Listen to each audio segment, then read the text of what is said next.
आमाले सिकाएको मार्ग सन्तानका लागि कहिले पनि नराम्रो हुँदैन। एउटा ठुलो दरबारमा राजाले सानो जङ्गलमा शिकार खेल्न गएको बेलामा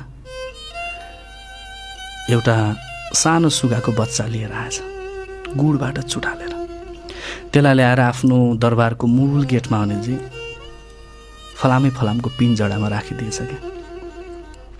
अनि त्यही खाने त्यही उसले बस्यो हैन, बिस्तारै ठुलो हुँदै गयो।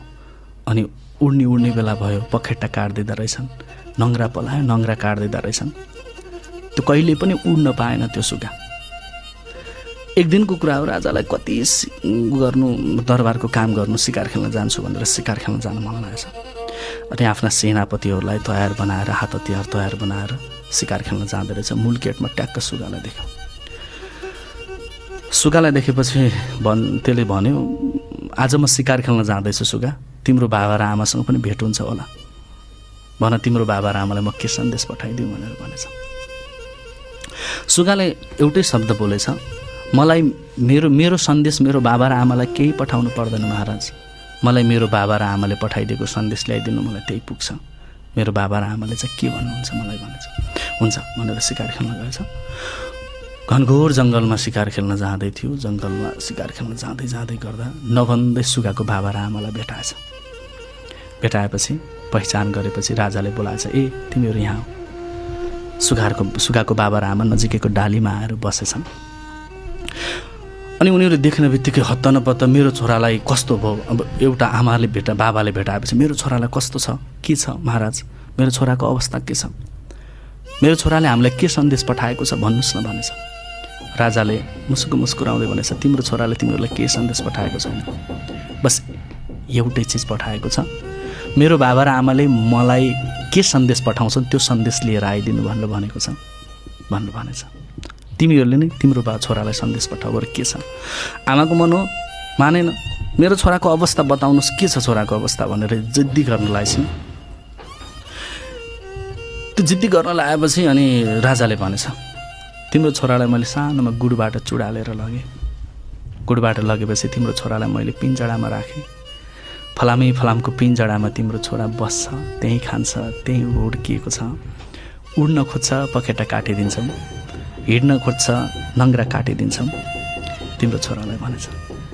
त्यतिकै भन्दै सुगाको बाबा फत्राक्कै मरेछ क्या, भुइँमा खसेछ। आमाको आँखाबाट लरभिर आँसु खस्यो। सन्तान त्यसरी पिञ्जडामा हुँदा सुगाको बाबा मरेछ।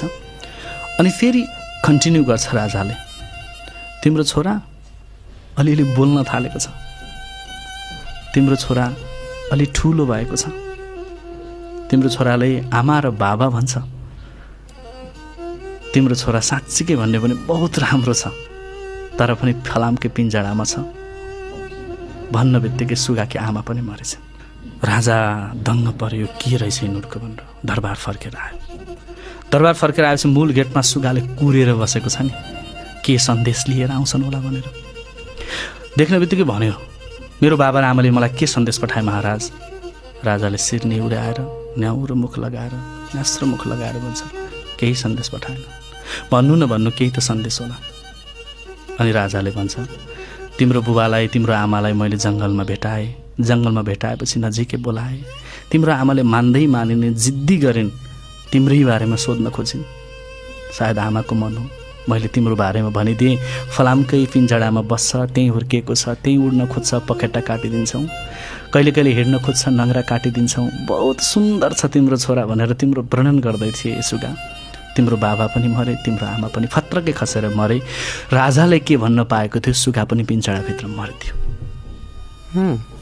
त्यसपछि दङ्ग पर्यो, वंशानुगत रोग हो कि के हो, जा टिपेर फाल्दे। सेनाहरूले पंक्षी न हो एउटा, ट्याप समाते भुइँमा टिपेर फाल्दे। टिपेर फालेको 2 सेकेन्ड भएको थिएन, सुगा जुरुक्क उठ्यो, भुर्र उडेर गएर दरबारको टुप्पामा गएर बसेर भन्यो, देखिस् मलाई मेरो बाबा र आमाले के सन्देश पठाएका रहेछन्, देखिस् भनेर भन्यो। बाबा र आमा मरेका थिएनन्, मरेको नाटक गरेका थिए।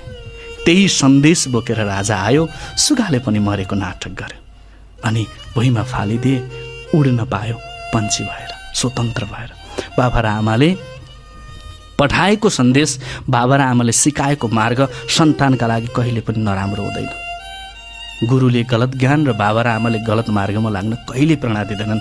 जान्नुपर्ने कुरा यही हो, जसरी एउटा पन्छी त्यो सुगा आमा र बाबाको सन्देशले उड्न पायो, तपाईँ हामी पनि बाबा र आमाले सिकाएको बाटोमा लाग्यो भने वास्तवमै भन्ने हो भने हाम्रो जीवन सुन्दर हुन्छ अनि हामी पनि पन्छी जस्तै स्वतन्त्र भएर प्रफुल्लित भएर खुसी भएर जीवन जिउन पाउँछौँ।